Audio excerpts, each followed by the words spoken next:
आदाब नमस्कार, मैं शाहिद उमर। स्वागत है आप सभी का सियासत टीवी के साउथ इंडिया एक्सप्रेस में। आइए देखते हैं मुख्य समाचार।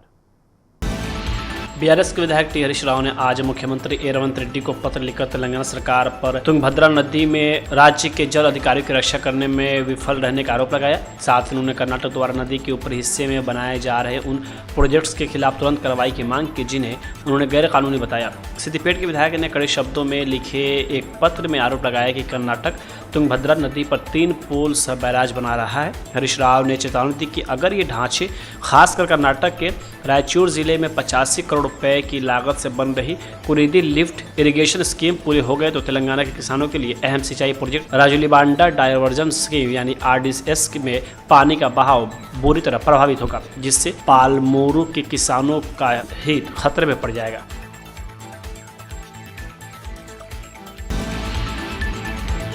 हाइड्रा ने सेरिलिंगमपल्ली मंडल के खानामेट गांव में 5 एकड़ सरकारी जमीन की घेराबंदी की, जिसकी अनुमानित कीमत 1000 करोड़ रुपए है। एजेंसी ने बताया कि सर्वे नंबर 42 में 4 मीनार से हिटेक्स एग्जीबिशन सेंटर के रास्ते पर मौजूद जमीन पर कब्जा करने वालों की नजर पड़ गई थी। उन्होंने वहां 2 अस्थायी शेड और एक कमरा बना लिया था।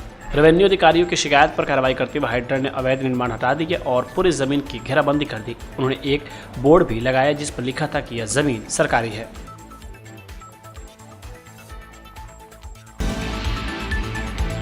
तेलंगाना रक्षा सेना के अध्यक्ष के कविता ने कहा कि तेलंगाना के गांवों में 15 से 19 साल की लगभग 7.2% लड़कियां गर्भवती हैं, जबकि हैदराबाद जैसे शहरों में यह आंकड़ा 2.7% है। आज आयोजित महिला सशक्तिकरण सम्मेलन में लोगों को संबोधित करते हुए TRS प्रमुख ने कहा कि कम उम्र में शादी और गर्भावस्था को रोकने के लिए सिर्फ कानून काफ़ी नहीं है, क्योंकि लोगों की सोच अभी भी नहीं बदली है।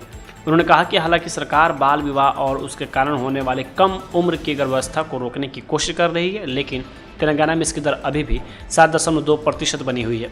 18 साल की उम्र के बाद शादी को बढ़ावा देने के लिए कई तरह के प्रोत्साहन दिए गए हैं, लेकिन आज भी तेलंगाना के गांव में 7.2% किशोर माताएं हैं। उन्होंने इस आंकड़े के लिए समाज में अब भी मौजूद रीति रिवाजों को जिम्मेदार ठहराया और ऐसी प्रथाओं के लिए माता पिता को जिम्मेदार माना।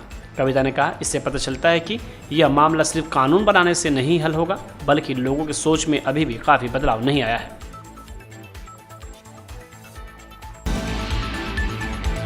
AIMIM अध्यक्ष असदुद्दीन ओवैसी ने आज कहा कि हर भारतीय नागरिक चीन के साथ सामान्य और शांतिपूर्ण संबंध चाहता है, लेकिन यह सिर्फ चीन की शर्तों पर नहीं हो सकता। हैदराबाद के सांसद ने X पर एक पोस्ट में कहा, भारत के हित सबसे ऊपर होने चाहिए और चीन के साथ समन्वय स्थिति बहाल करने की कोशिश में उन्हें नज़रअंदाज नहीं किया जा सकता। यह हमारी हमेशा से नीति रही है और अब इसे बदलना एक बड़ी गलती होगी। ओवैसी ने एक पोस्ट में दावा किया कि चीन चाहता है कि भारत दोनों देशों के रिश्तों को सामान्य बनाने के लिए सीमा विवाद को एक तरफ रख दे, लेकिन बीजिंग बदले में कुछ भी करने को तैयार नहीं है। AIMIM प्रमुख ने आगे कहा कि चीन पाकिस्तान को ज़मीनी स्तर पर सैन्य मदद देता है और उसने भारत के साथ ब्रह्मपुत्र नदी से जुड़ा हाइड्रोलॉजिकल डेटा साझा करने के इनकार कर दिया। ओवैसी ने कहा कि हम ही रियायतें दे रहे हैं, जिससे सीमा विवाद पर अर्ली हार्वेस्ट यानी शुरुआती समझौते पर विचार करना भी शामिल है। उन्होंने आगे पूछा कि ऐसा क्यों? मोदी सरकार की ओर से इस बारे में कोई स्पष्टीकरण नहीं दिया गया है।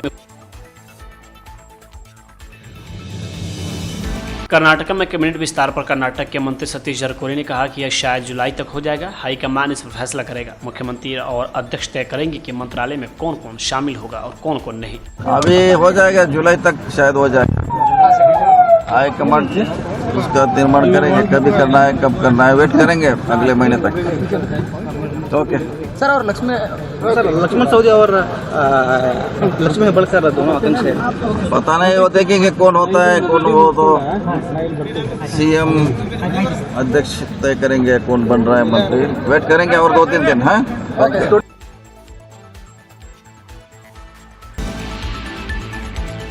RSS पर प्रियंक खड़गे के बयान पर बीजेपी नेता महेश ने कहा कि मैं प्रियंक खड़गे से कहना चाहता हूं कि उन्हें एक बार यह जानना चाहिए कि RSS क्या है, यह कैसी संस्था है और कैसे काम करती है। कर्नाटक में समस्या पैदा करने की बात RSS को बने हुए 100 साल हो चुके हैं। मैं उनसे गुजारिश करता हूं कि वो एक बार संघ की शाखा में आए, 1 घंटा वहां बिताएं और तब उन्हें पता चलेगा कि संघ क्या है। देखिए, मैं प्रियंका खड़गे जैसे आप सभी माध्यम से उसको बोलना चाहता हूँ, एक बार RSS क्या है और कैसे उसके बारे में पता चलना चाहिए। अननेसेसरी कर्नाटक में प्रॉब्लम क्रिएट करने के लिए मेरे को लगता है ऐसा सोच रहे वो लोग। RSS के बारे में 100 साल हो चुका है RSS को, उसका हिसाब किताब ढूंढने का भी जरूरत नहीं है। और एक बार मैं उसको विनती करता हूँ, एक बार संघ का शाखा में आ जाइए, 1 घंटा उसके साथ रहिए और संघ का कार्यालय आइए, बाद में आपको पता चलेगा कि संघ क्या है। देखिए 2025 के दिसंबर महीने का जो बेलगांव सत्र हुआ था, अधिवेशन सत्र हुआ था, तभी मैंने ये गृहलक्ष्मी में कितना घोटाला है, कैसा है करके मैंने पूरा विथ डॉक्यूमेंट से पूरा स्टेट के ऊपर रख दिया था और पूरा देश में भी इसको देख चुका है। लेकिन इतने होने के बाद भी अभी थोड़ा थोड़ा ढूंढने के लिए काम कर रहे हैं, लेकिन इसमें बहुत बोलो तो बहुत बड़ा घोटाला हो चुका है। उसका रिस्पॉन्सिबिलिटी लेने वाला कौन है, ये सरकार को जिम्मेदारी लेना चाहिए। अभी पुराना मंत्री भी गया और पुराना मुख्यमंत्री भी गया है, अभी नया मुख्यमंत्री आ चुका है। लेकिन ये जो परिष्करण के बारे में जो उन्होंने अभी नया सोचने के लिए चालू किया है, ये सब इसके लिए ही किया है। जितना भी पीछे 3 साल में जो घोटाला हुआ था उसको पूरा समाप्त करने के लिए, नया परिचालन नीति करने के लिए ये लोग सोच रहे हैं। लेकिन ये तो ऐसा चुप छोड़ने वाला नहीं है भारतीय जनता पार्टी। इसमें जितना पैसा घोटाला हो चुका है वो पूरा बाहर आने के लिए हम उत्सुक है। आने वाला सेशन को हम वेट कर रहे हैं।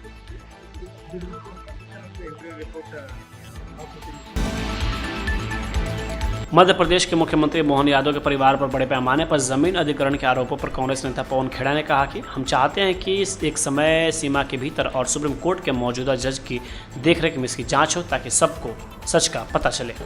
हमने सुना नहीं, वो पार्टी तो कह रही जाति जाति। अभी जाति की कोई बात नहीं साहब, आप मुख्यमंत्री हो। मुख्यमंत्री, प्रधानमंत्री, मंत्री, इनको जाति से नहीं देखा जाता, इनको अपने कर्मों से देखा जाता है। और कर्म अगर आपके ऐसे हैं तो सवाल उठेंगे। वो हो सकता है वो सही कह रहे हो, लेकिन षड्यंत्र तभी हो रहा है ना जब कुछ है। बिना आग के धुआं तो नहीं निकलता। ये तो धुआं इतना भारी है तो आग भी बहुत बड़ी है। अब SIT कैसे गठित हुई, उन्होंने अपनी रिपोर्ट किसको दी, ये सब छोड़िए। बड़ी मछलियां और मगरमच्छ वो बच के निकल जाएंगे। आज आप ये लिख कर लीजिए। लोगों की ये एक मंदिर है जो RSS की देखरेख में चल रहा है, एक मंदिर पूरे देश में। ये हालत देख लीजिए उस मंदिर में। ये है RSS मॉडल। ये है कारण क्यों RSS अपने आप को रजिस्टर नहीं करवाता। ये कारण अगर आपको ढूंढना है तो अयोध्या चले जाइए, मिल जाएगा। जाहिर है होनी चाहिए, क्यों नहीं होनी चाहिए। ना केवल रजिस्ट्रेशन होनी चाहिए, उनकी अकाउंट बुक सार्वजनिक होनी चाहिए। लेखा जोखा जैसे कि हर ट्रस्ट हर कंपनी का होता है, उनका भी होना चाहिए।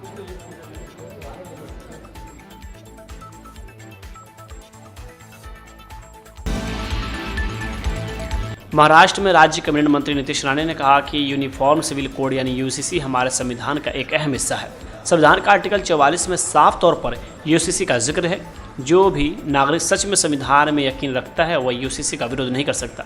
इसका विरोध करने का मतलब है शरिया कानून को मानने की मांग करना, लेकिन हमारे देश में शरिया कानून के लिए कोई जगह नहीं है। समान नागरिक कायदा UCC संविधान को जो मानने वाला है, संविधान में सेक्शन 44A में UCC का उल्लेख है। जो फिर अगर जो संविधान को मानने वाला अगर नागरिक होगा उसको UCC का विरोध ही कर नहीं सकते। मतलब आपको शरिया कानून मानना है। हमारे देश में शरिया कानून को कोई स्कोप नहीं है। आपको इस्लामाबाद और पाकिस्तान निकल जाना पड़ेगा, इसलिए इस देश में रहना पड़ेगा। और अगर आप संविधान मानते, आप अगर संविधान को कुरान से बड़ा समझते और जिस संविधान में 44A के अंतर्गत UCC का उल्लेख है तो उसको मानो, या तो फिर आपको पाकिस्तान का टिकट निकाल के दे देंगे। कैसे टारगेट, संविधान में ही UCC का उल्लेख है। उन्होंने चाहिए तो संविधान निकाल के 44A पढ़ना चाहिए और फिर आपको आके बाइट देना चाहिए। मतलब मुसलमान समाज को संविधान मानना नहीं, वो बोल दे फिर कि हमको संविधान से बड़ा कुरान को मानते, हम बोल देंगे, विषय खत्म हो जाएगा। हमको भी समझ जाएगा कि हमारे देश में रह के गद्दारी कौन कर रहा है। अरे अब ऐसा है, इन लोग ने सालों साल जो की हुई गंदगी है उसको साफ करने को वक्त लगेगा थोड़ा।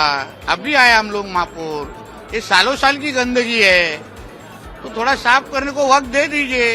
इनसे अच्छा काम करके बताएंगे। सांसद संजय राउत ट्वीट करते हैं कि गद्दारों के खिलाफ हमारी लड़ाई जारी रहेगी, हाथ में गन। अरे सबसे बड़ा गद्दार वही है।